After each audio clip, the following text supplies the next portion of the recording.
যারা মাসিক বেতনে কর্ম করে তাদের নির্দিষ্ট একটা সময় থাকে, যেমন 10টা থেকে 5টা অফিসিয়াল টাইম। সে যদি ব্যক্তিগত কাজে অফিসে পরে আসে বা আগে চলে যায়, তাহলে সেক্ষেত্রে বেতন নেওয়াটা কতটুকু হালাল হবে? খুবই দরকারি প্রশ্ন। আমাদের অনেক ভাইরা আছেন, চাকরি করেন বিভিন্ন কোম্পানিতে, সরকারি বেসরকারি প্রতিষ্ঠানে। যেই কয় ঘন্টা ডিউটির জন্য আপনি চুক্তিবদ্ধ, ওই কয় ঘন্টা ডিউটি যদি আপনি ফাঁকি দেন, পরে আসেন, আগে চলে যান, আর কাজের ফাঁকে নিজের কাজকাম করেন, মোবাইল টিপাটিপি করেন, ফাঁকি ঝুঁকি দেন, তাহলে তাদের ওই ফাঁকি ঝুঁকি দেওয়ার সময়টার যে ইনকামটা, ওইটা হারাম হবে। সেই ইনকামটা কি হবে? হারাম হবে। অনেক হারাম আছে আমরা যেগুলো জানি না। সুদ খাওয়া হারাম আমরা জানি, ঘুষ খাওয়া হারাম আমরা জানি, কিন্তু চাকরির মধ্যে এই যে ফাঁকি ঝুঁকি দিয়ে টাইম নষ্ট করে ওই টাইমের বেতন আমি নিচ্ছি, এটা যে হারাম, এটা আমাদের বেশিরভাগ মানুষের সেন্সও নাই। ভাইরা আমার, আল্লাহর ভয়ে আমানতদারিতা রক্ষা করতে হবে। মুসলমান কখনো আমানতের খেয়ানতকারী হতে পারে না। এমনকি আপনি অফিসে বা কোম্পানি, সরকারি বেসরকারি যেখানে কাজ করেন, ডিউটির সময় আপনি বসে বসে যদি ওয়াজ শুনেন ইউটিউবে কাজ বাদ দিয়া, সওয়াব হবে না গুনাহ হবে?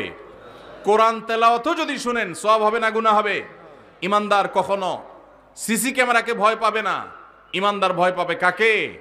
আল্লাহ রাব্বুল আলামিনকে।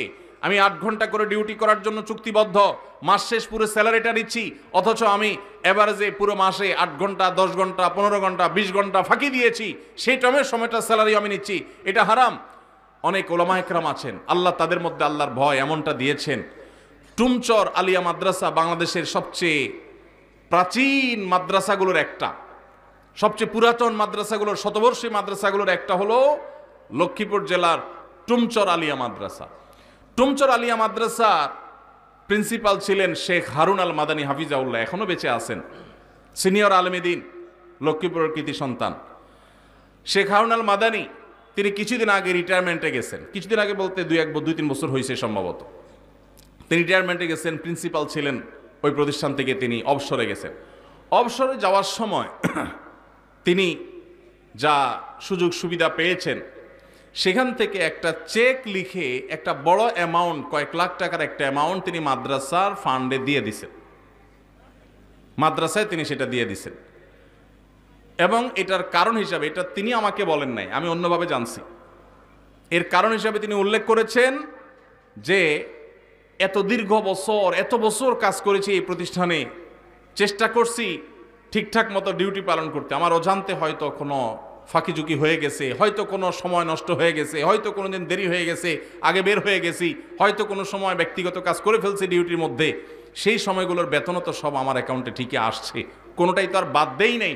এই জন্য কিয়ামতের ময়দানে যেন দাঁড়ায় থাকতে না হয়, জান্নাতের পথে যেন বাধা হয়ে না দাঁড়ায়, এই জন্য কিছু টাকা, এর চেয়ে বেশি হবে না, এর কমই থাকবে, একটু বাড়ায়া সতর্কতামূলক দিলাম আমি দায়মুক্ত হওয়ার জন্য। মানুষ এখনো পৃথিবীতে আছে, সংখ্যায় কম, কিন্তু আছে। আল্লাহ আমাদেরকে মানুষ, সেই ইমানদার, সেই মুসলমান হওয়ার তৌফিক দান করুন।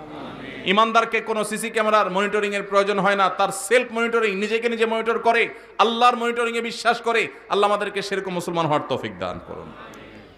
তাহলে ভাই, ডিউটির ফাঁকে এই ফাঁকিঝুঁকি করলে সেটা নাজায়েজ হবে।